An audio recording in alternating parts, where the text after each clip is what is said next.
ಹಾಸನದಲ್ಲಿ ಒಂದು ಸಮಾವೇಶ ಎರಡು ಸಂಘರ್ಷನ.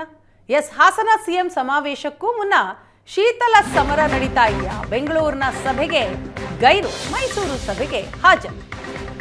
ಕಾಂಗ್ರೆಸ್ನಲ್ಲಿ ಒಂದು ಸಮಾವೇಶ ಎರಡು ಸಂಘರ್ಷನ. ಹಾಸನ ಸಿಎಂ ಸಮಾವೇಶಕ್ಕೂ ಮುನ್ನ ಶೀತಲ ಸಮರವ. ಬೆಂಗಳೂರಿನ ಸಭೆಗೆ ಗೈರು, ಮೈಸೂರು ಸಭೆಗೆ ಹಾಜರು. ಡಿಸಿಎಂ ಡಿಕೆ ಶಿವಕುಮಾರ್ ಕರೆದ ಸಭೆಗೆ ಸಚಿವ ಮಹದೇವಪ್ಪ ಗೈರಾದ. ಕೆಪಿಸಿಸಿ ಕಚೇರಿಯಲ್ಲಿ ನಡೆಸಿದಂತಹ ಸಭೆ ಅದು. ಡಿಸಿಎಂ ಸಭೆಗೆ ಸಚಿವ ಮಹದೇವಪ್ಪ ವೆಂಕಟೇಶ್ ಗೈರಾದ.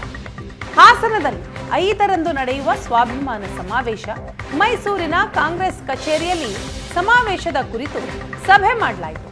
ಮೈಸೂರು, ಚಾಮರಾಜನಗರ ಕಾರ್ಯಕರ್ತರು ಭಾಗಿಯಾಗಿದ್ದರು. ಡಿಸಿಎಂ ಸಭೆಗೆ ಸಮಾವೇಶದ ಮುಖ್ಯ ಆಯೋಜಕರೇ ಇರಲಿಲ್ಲ, ಗೈರಾಗಿದ್ರು. ಸಚಿವರಾದ ರಾಜಣ್ಣ, ಮಹದೇವಪ್ಪ, ವೆಂಕಟೇಶ್, ಕೆಜೆ ಜಾರ್ಜ್ ಗೈರಾಗಿದ್ದರು. ಹಾಸನದಲ್ಲಿ ಸ್ವಾಭಿಮಾನಿ ಸಮಾವೇಶವನ್ನ ಸಚಿವರು ಆಯೋಜಿಸಿದರು. 5ರಂದು ಹಾಸನದಲ್ಲಿ ಸ್ವಾಭಿಮಾನಿ ಸಮಾವೇಶ ಮಾಡಬೇಕು ಅಂತ ನಿರ್ಧಾರ ಆಗಿದೆ. ಆದರೆ ಮೈಸೂರು, ಚಾಮರಾಜ ಕಾರ್ಯಕರ್ತರು ಈ ಸಭೆಯಲ್ಲಿ ಭಾಗಿಯಾದರು. ಡಿಸಿಎಂ ಸಭೆಗೆ ಸಮಾವೇಶದ ಮುಖ್ಯ ಆಯೋಜಕರೇ ಗೈರಾದಂಥದ್ದು.